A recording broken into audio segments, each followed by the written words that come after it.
de YouTube. En este video les enseñaremos cómo arreglar tu tabla despostillada. El primer paso para arreglar tu tabla despostillada, pues, es tener tu tabla despostillada. Miren. Luego, comprar un chicle de la marca que sea. Bueno, para hacer esto, se necesita abrirle la despostillada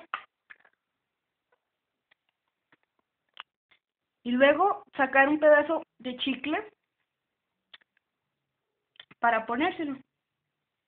En este caso, la vamos a estirar el tamaño de la despostillada y se lo pondremos así.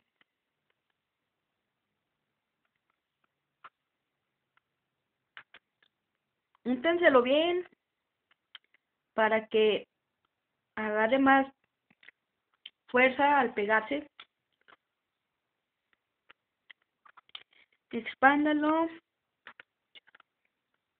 y con fuerza lo aplastan.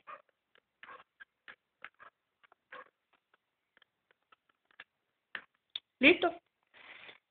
Y así solo en unas horas se secará el chicle y su tabla quedará otra vez pegada.